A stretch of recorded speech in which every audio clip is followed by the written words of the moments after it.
Hi guys, it's A John. It's March 4th, 2021 as of 8:45 p.m., okay?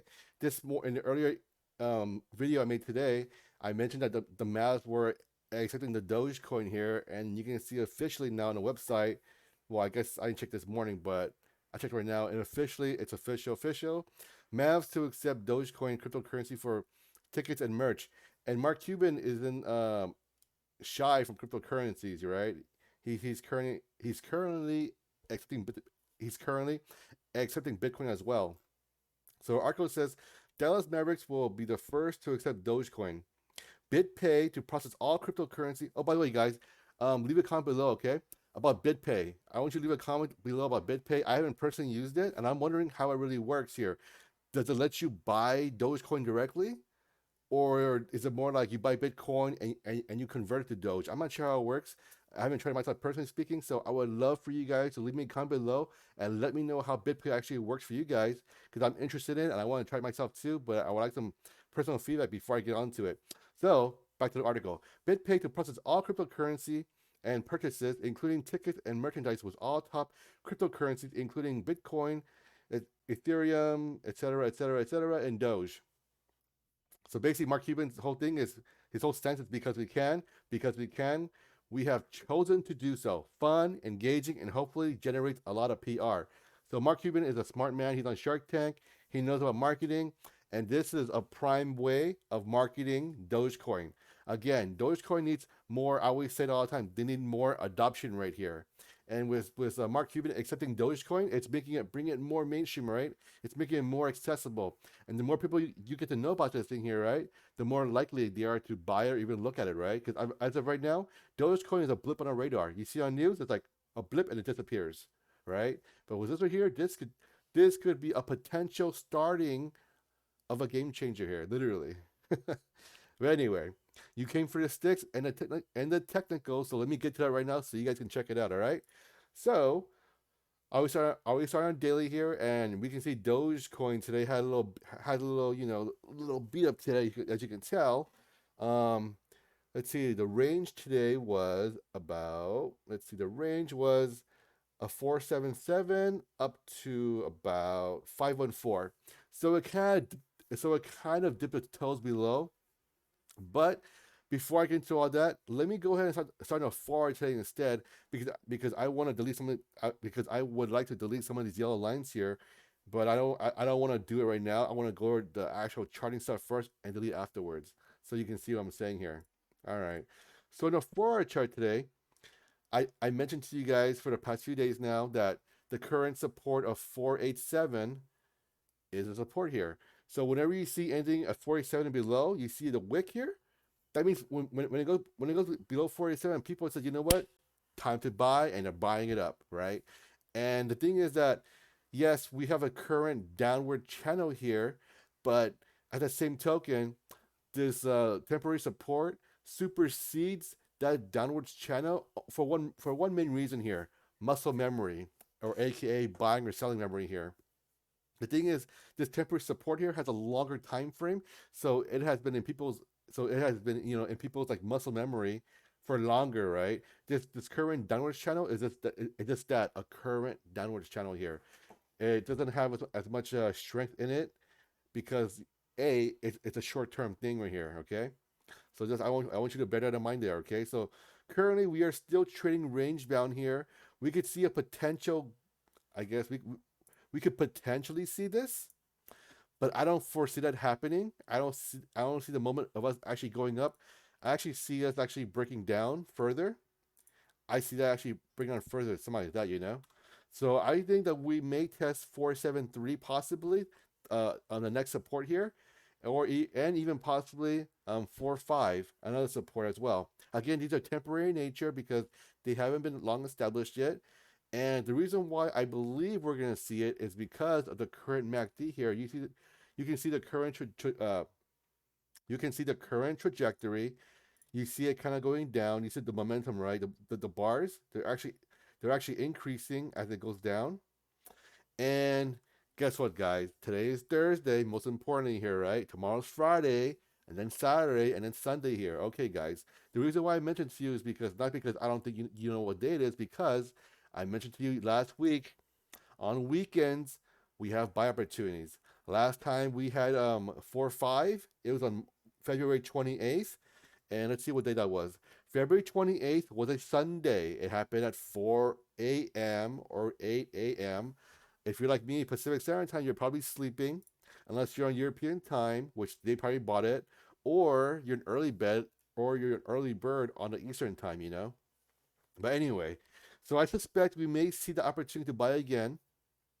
So one more thing to note as well. The reason why I think also is because I'm seeing here on the technicals here, right? This kind of pattern kind of happen right now. We're seeing a little hill. When you see this kind of hill pattern here, I can't even do it right. This when you see this hill pattern, I need better infographics. But yeah, when you see this pattern I drew here, it's usually a bearish sign there, a bearish pattern here. So it wouldn't surprise, and it's also supported by the technicals as well, the current technicals. I mean, obviously it can go up, but based on this, it's more likely to continue downwards here. What I do I believe it's gonna be something that's gonna be sustained? Yes and no. Yes, temporarily, but no, not on the long term. But I need one. I need something to happen for me to I need. I'm sorry.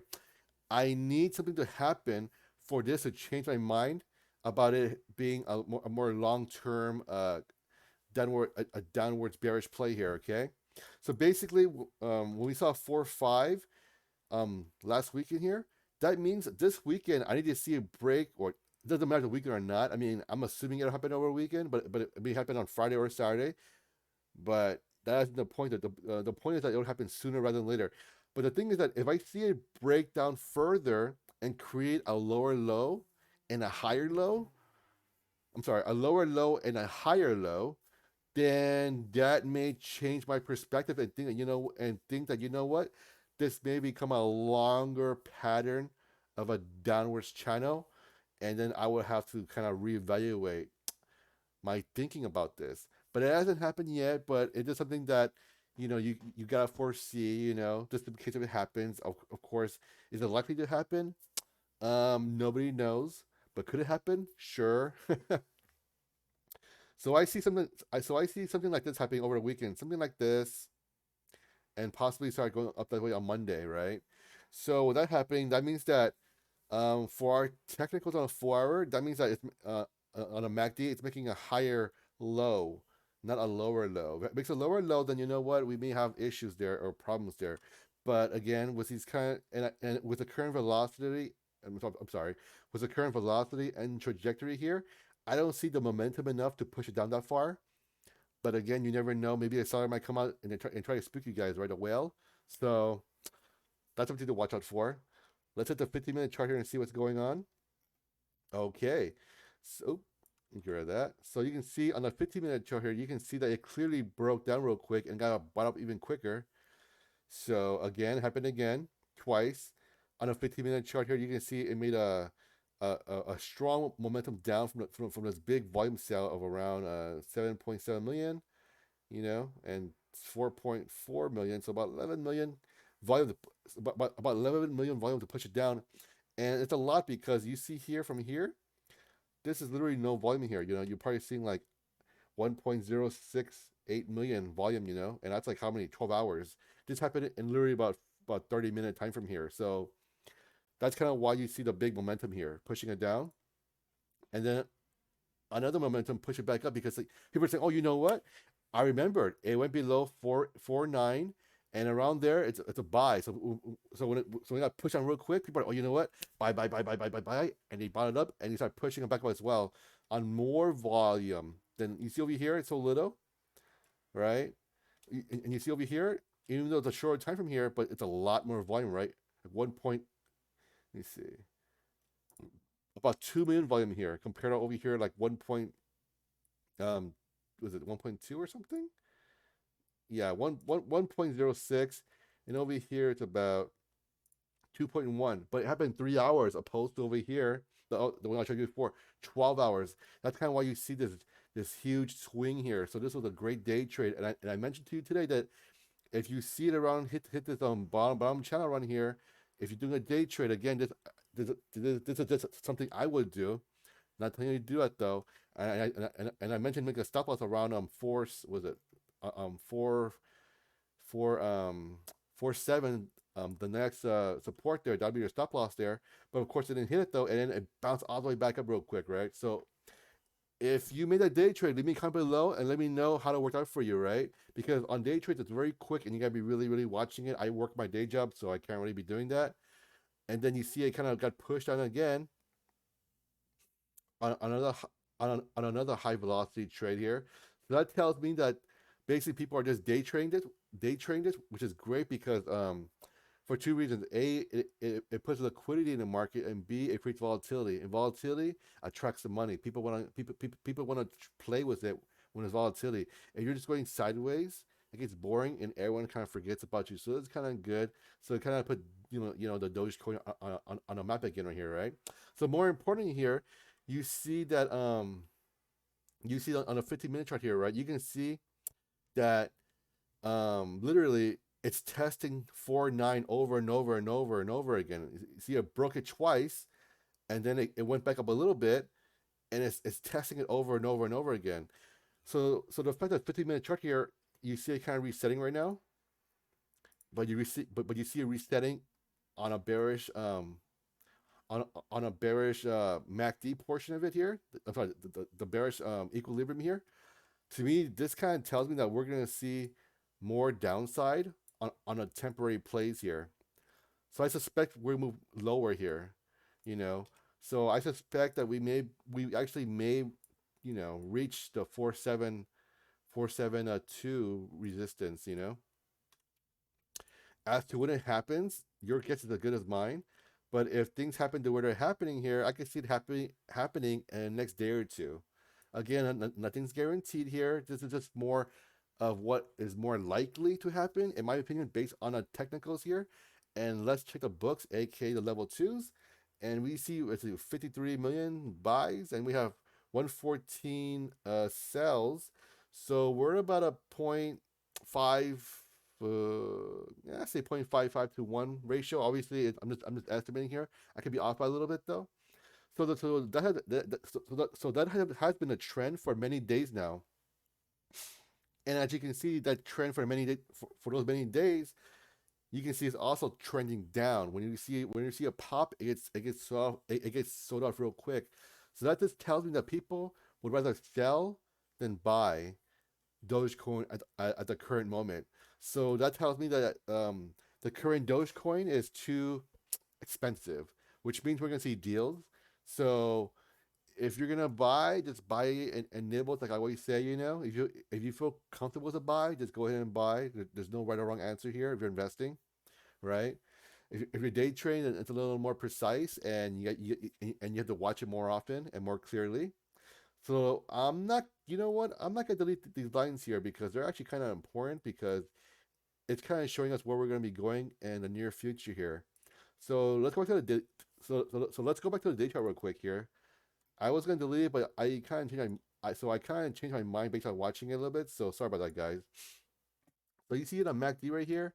You can see that it's still trending up here, but you can see right here from the third to the fourth, the momentum stopped. Not stopped, but it decreased a lot. So say we were going 10 miles an hour for the whole time. Now we're going like 2 miles an hour now.